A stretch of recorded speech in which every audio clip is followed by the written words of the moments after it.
ಮನೆಗಳಿಗೆಲ್ಲ ಸಾಕಷ್ಟು ಮನೆಗಳು ನಮ್ಮ ಭಾಗದಲ್ಲಿ ಬಿದ್ದು, ನಮ್ಮ ಇಡೀ ಜಿಲ್ಲೆಯಲ್ಲೇ ಸಾಕಷ್ಟು ಬಿದ್ದಿದೆ. ಆದರೆ ಅವತ್ತು ಅವನೇನು ಸಿಲೆಕ್ಷನ್ ಮನಿ ಸಿಲೆಕ್ಷನ್ ಅದು B1 B2 ಆಮೇಲೆ ಏನೋ C ಕ್ಯಾಟಗರಿ ಅಂತ ಮಾಡಿದರು, ಎ ಇಂದ ಹಿಡಿದು. ಬಟ್ ಈ ಕ್ಯಾಟಗರಿಯಲ್ಲಿ ಅವನ್ನ ಸಿಲೆಕ್ಷನ್ ಮಾಡುವಂಥ ಟೈಮಲ್ಲಿ ಭಾಳ ದೊಡ್ಡ ತಾರತಮ್ಯ ಆಗಿದೆ. ಜೊತೆಗೆ ಅದರಲ್ಲಿ ಸಾಕಷ್ಟು ದುಡ್ಡಿನ ವ್ಯವಹಾರ ನಡೆದು ಅವನ್ನೆಲ್ಲ ಮನಿಗಳು ಯಾರು ಮನಿ ಬಿದ್ದಿಲ್ಲ ಅವ್ರಿಗೆ ಮನಿ ಕೊಟ್ಟರು, ಯಾರಿಗೆ ಮನಿ ಬಿದ್ದೋ ಅವ್ರಿಗೆ ಮನಿ ಸಿಗಲಿಲ್ಲ, ನಿಜವಾದ ಬಡವರಿಗೆ ಮನಿ ಸಿಗಲಿಲ್ಲ. ಈ ವ್ಯವಸ್ಥೆಯಿಂದ ಸಂಪೂರ್ಣವಾಗಿ ಇವತ್ತು ಕೂಡ ಬಿದ್ದಂಥ ಮನಿಗಳೇನದಾವು ಅದೇ ರೀತಿ ಪರಿಸ್ಥಿತಿಯಲ್ಲಿ ಅದಾವೆ. ನನ್ನ ಒಂದೇದು ರಿಕ್ವೆಸ್ಟ್ ಅಂದ್ರೆ ಅಧ್ಯಕ್ಷರೇ, ಇವತ್ತು ಅವ್ರು ರೀಸರ್ವೆ ಆಗಬೇಕು, ಎಲ್ಲ ಇನ್ನೊಂದ್ಸಲ ರೀಸರ್ವೆ ಮಾಡಿ ಆ ಮನಿಗಳನ್ನ ಮರು ಆಯ್ಕೆ ಆಗ್ಬೇಕಂತೇಳಿ ನಾನು ಒಂದೇದು ಭಾಳ ಕಳ್ಕೊಂಡು ವಿನಂತಿ. ಎರಡನೇದು ಏನು ಮನಿ ಕೊಟ್ಟರು ಅವ್ರಿಗೆ ಕೂಡ ಇವತ್ತಿಗೂ ಬಿಲ್ ಪಾವತಿ ಆಗಿಲ್ಲ, ಒಂದು ಕಂತ ಮಾತ್ರ ಪಾವತಿ ಆಗಿದೆ. ಇವೆರಡು ಬಹಳ ತಾರತಮ್ಯ ಆಗಿದೆ. ಜೊತೆಗೆ ಹಲವಾರು ಮಂದಿಗೆ ನಮ್ಮ ಭಾಗದಲ್ಲಿ ಜಾಗ ಕೂಡ ಇಲ್ಲ, ಜಾಗಗಳ ಆಯ್ಕೆ ಕೂಡ ನಮ್ಮಲ್ಲಿ ಜಾಗ ಸಿಲೆಕ್ಷನ್ ಮಾಡಿ ಜಾಗ ಖರೀದಿ ಮಾಡಕ್ಕೆ ಕೂಡ ನಮ್ಗೆ ಅವಕಾಶ ಕೊಡಿಸ್ಬೇಕು ಅಂತೇಳಿ ನಾ ವಿನಂತಿ ಮಾಡ್ಕೊತೇನೆ ಅಧ್ಯಕ್ಷರೇ. ಆಯ್ತು ಮಾನ್ಯ ಅಧ್ಯಕ್ಷರೇ, ಅವರು ಮಾನ್ಯ ಸದಸ್ಯರು ಹೇಳಿದ್ದನ್ನು ಮಾಡಿಸೋಣ, ಆದರೆ ಜಸ್ಟ್ ಮಾಡಿಸೋಣ. ಅವ್ರು ಹೇಳಿದಾಗೆ ನಾನು ರೀಸರ್ವೆ ಮಾಡಿಸ್ತೇನೆ ಜಿಲ್ಲಾಧಿಕಾರಿಗಳ ಕಡೆಯಿಂದ.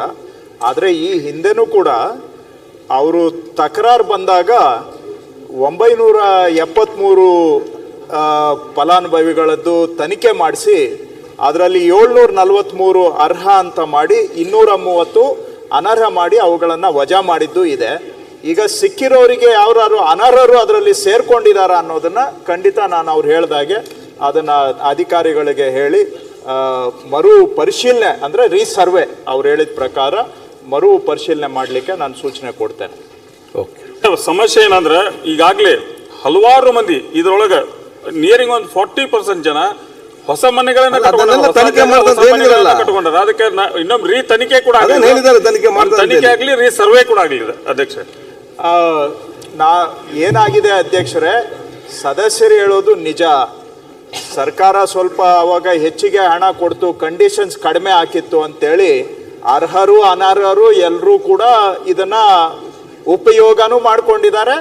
ಕೆಲವರು ಅದನ್ನ ಬಹುಶಃ ದುರುಪಯೋಗನೂ ಮಾಡ್ಕೊಂಡಿರ್ಬೋದು, ಅವರು ಸದಸ್ಯರು ಹೇಳ್ತಾ ಇರೋ ಹಾಗೆ. ಹಾಗಾಗಿ ಇದನ್ನ ಮುಂದೆ ಈ ರೀತಿ ಆಗದ ಹಾಗೆ ಮಾನದಂಡಗಳನ್ನ ಪರಿಷ್ಕರಣೆ ಮಾಡಿ ಅರ್ಹರಿಗೆ ಮಾತ್ರ ಇದು ಸವಲತ್ತು ಸಿಗಬೇಕು, ಆ ರೀತಿಯಾಗಿ ಮಾನದಂಡಗಳನ್ನು ಪರಿಷ್ಕರಣೆ ಮಾಡ್ತೇವೆ. ಎರಡನೇದು ಅವ್ರು ಹೇಳಿರೋದು ಪೇಮೆಂಟು ಪೆಂಡಿಂಗ್ ಇದೆ. ದಯವಿಟ್ಟು ಯಾರ್ದು ಪೆಂಡಿಂಗ್ ಇದೆ ಅಂತ ಹೇಳಿದ್ರೆ, ಯಾಕಂದ್ರೆ ಹೌಸಿಂಗ್ ಕಾರ್ಪೊರೇಷನ್ ಅಲ್ಲಿ ಹಣ ಉಳಿದಿದೆ, ಇನ್ನ ಸ್ವಲ್ಪ ತಾವು ನನಗೆ ಮಾಹಿತಿ ಕೊಟ್ರೆ ಯಾರ್ದು ಪೆಂಡಿಂಗ್ ಇದೆ ಅಂತ ತಕ್ಷಣ ಪಾವತಿ ಮಾಡಿಸುವಂತದ್ದು ನಾನು ಮಾಡ್ತೇನೆ.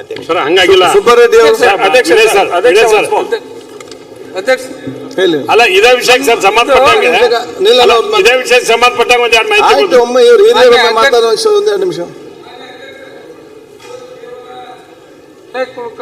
ಆಯ್ತು ಹೇಳಿ ನೀವು ವಿಚಾರ ಹೇಳಿ. ಈಗ ರಾಜ್ಯದೊಳಗೆ ಸಮಸ್ಯೆ ಹೌದು, ರಾಜ್ಯದೊಳಗ ಸಮಸ್ಯೆ ಐತಿ, ಬ್ಯಾಡಗಿ ಮತಕ್ಷೇತ್ರದೊಳಗು ಈ ಸಮಸ್ಯೆ ಬಹಳ ಸಮಸ್ಯೆ ಹೇಳಿ ಇರ್ತಕ್ಕಂಥ ಎನ್ಕ್ವೈರಿ ಮಾಡಿಸಿ ಅವು ಯಾರ್ಯಾರು ಅನಧಿಕೃತವಾಗಿ ಅವರು ಮಾಡ್ಯಾರ ಅವ್ರದ್ದು ಬ್ಯಾಡಗಿ ಕ್ಷೇತ್ರದ ಮಾನ್ಯ ಅಧ್ಯಕ್ಷರೇ, ಈಗ ಮಾನ್ಯ ಸಚಿವರು ಉತ್ತರ ಕೊಟ್ಟದ್ದು ಒಂದ್ ಹಂತದಲ್ಲಿ ಕಂದಾಯ ವಿಷಯಕ್ಕೆ ಬನ್ನಿ. ಆದ್ರೆ RGHಲಿಂದ 5 ಲಕ್ಷ ಮಂಜೂರಾದ ಮನೆಗೆ ಒಂದ್ ಕಂತು ಮಾತ್ರ ಬಿಡುಗಡೆ ಮಾಡೋದು ಸರ್. ಉಳಿಕೆದವ್ರಿಗೆ ಯಾರಿಗೂ ಬಿಡುಗಡೆ ಆಗ್ತಾ ಇಲ್ಲ. ಅವರು ಒಂದ್ ಕಡೆ ಬಿಡುಗಡೆ ಆಗಿಲ್ಲ ಅನ್ನೋದು, ಕೆಲವು ಮಂದಿ ನಿಜವಾದ ಫಲಾನುಭವಿಗಳಿಗೆ ಸರಿಯಾಗಿ ಸಿಕ್ಕಿಲ್ಲ ಅನ್ನೋದಕ್ಕೂ, ಅದು ಮರು ಎಣಿಕೆಗಿಂತ ಯಾರು ಬ್ಯಾಲೆನ್ಸ್ ಹೋದಾರ ಅವ್ರಿಗೆಲ್ಲರಿಗೂ ಕೊಡುವಂತ ಯೋಚನೆ ಮಾಡೋದು ಬಹಳ ಅವಶ್ಯಕತೆ ಇದೆ ಅನ್ನುವಂತ ಮಾತನ್ನು ಹೇಳ್ತಾರೆ. ಇದನ್ನು ಮಂತ್ರಿಗಳಿಗಾಗಲೇ ಹೇಳಿದ್ದಾರೆ, ಯಾರಿಗೂ ಸಿಕ್ಲಿಲ್ಲ ಅದು ರೈಟಿಂಗ್ ಅಲ್ಲಿ ಕೊಡಿ ಅಂತ ಕೇಳಿದಾರಲ್ಲ, ಅದು ರೈಟಿಂಗ್ ಅಲ್ಲಿ ಕೊಡಿ. ಅನ್ಕಂಡೀಷನಲ್ ಆಗಿ ಕೊಡಬೇಕು ಅಂತ ಹೇಳ್ತಾರೆ. ಮನೆ ಕಟ್ಟಿದ್ದು ಪ್ರೋಗ್ರೆಸ್ ಆದಾಗೆ ನಾವು ಕೊಡ್ತೇವೆ. ಮತ್ತೆ ಮಾನ್ಯ ಶಿವಣ್ಣ ಅವರು ಹೇಳಿದ್ದು, ವಿನಯ್ ಅವರು ಹೇಳಿದ್ದು ಎರಡೂ ಸರಿ ಇದೆ. ದುರುಪಯೋಗ ಆಗ್ಬಿಟ್ಟಿದೆ. ಈಗ ನಾವು ಫಲಾನುಭವಿಗಳ ಹತ್ರ ವಾಪಸ್ ಕಸ್ಕೊಳಕ್ ಆಗೋದಿಲ್ಲ. ಅಧಿಕಾರಿಗಳ ಮೇಲೆ ಬೇಕಾದ್ರೆ ಕ್ರಮ ತಗೊಂಡು ಮುಂದೆ ಈ ರೀತಿ ದುರುಪಯೋಗ ಆಗೋದನ್ನ ತಡೆಗಟ್ಟುವಂತ ಕ್ರಮ ಖಂಡಿತ ಕೈಗೊಳ್ತೇವೆ. ಮಾನ್ಯ ಅಧ್ಯಕ್ಷ, ಒಂದು ಸ್ಮಾಲ್ ಲಾಸ್ಟ್ ಮಾನ್ಯ ಸಚಿವರಿಗೆ ನಾನು ವಿನಂತಿ ಇಷ್ಟ, ಇದಕ್ಕೊಂದು ಟೈಮ್ ಬೌಂಡ್ ಫಿಕ್ಸ್ ಮಾಡಿ ನಮಗೆ ಬಹಳ ಎಮರ್ಜೆನ್ಸಿ ಇದೆ ಸರ್. ನೀವು ರೈಟಿಂಗ್ ಅಲ್ಲಿ ಕೊಡಿ, ಆದಷ್ಟು ಬೇಗ ಕೊಡ್ತಾರೆ ಅವರು. ಇಮಿಡಿಯೇಟ್ ಮಾಡಿಸ್ತೀವಿ ಬಿಡಿ. Okay, thank you. Subba Reddy SN.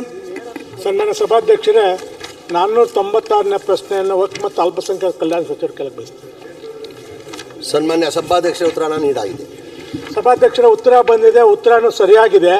ಒಂದೇ ಒಂದು ಪಾಯಿಂಟ್, ಪ್ರಸ್ತಾವನೆ ಪರಿಶೀಲನೆಯಲ್ಲಿದೆ ಅಂತ, ಅದು ಬೇಡ ಪ್ರಸ್ತಾವನೆ ಮಾಡ್ಕೊಡ್ತೀನಿ ಅಂತ ಒಂದು ಮಾತೆಲ್ಲ ಕೇಳಿ ಸಭಾಧ್ಯಕ್ಷ. ಅಧ್ಯಕ್ಷರೇ, 2019 50 ಲಕ್ಷ ಬಾಗೇಪಲ್ಲಿ ಶಾದಿ ಮಹಲ್ಗೆ, ಜಾಮೆ ಮಸ್ಜಿದ್ ಶಾದಿ ಮಹಲ್ಗೆ ಸ್ಯಾಂಕ್ಷನ್ ಆಗಿತ್ತು. ಇಲ್ಲಿಂದ ದುಡ್ಡು ಟ್ರಾನ್ಸ್ಫರ್ ಆಗಿತ್ತು DC-ಗೆ. ಆ ಟೆಕ್ನಿಕಲ್ ಪ್ರಾಬ್ಲಮಿಂದ ಅದು ಕೊಡೋಕ್ಕಾಗಲಿಲ್ಲ. ತಿರ್ಗಾ ಒಂದು 50 ಲಕ್ಷ ನಾನು ಮಾಡಿಕೊಡ್ತೀನಿ ಸರ್. ಓಕೆ, ಮಾನ್ಯ ಸಚಿವರಿಗೆ ನಾನು ವಿನಂತಿ ಇಷ್ಟ, ಇದಕ್ಕೊಂದು ಟೈಮ್ ಬೌಂಡ್ ಫಿಕ್ಸ್ ಮಾಡಿ, ನಮಗೆ ಬಹಳ ಎಮರ್ಜೆನ್ಸಿ ಇದೆ ಸರ್.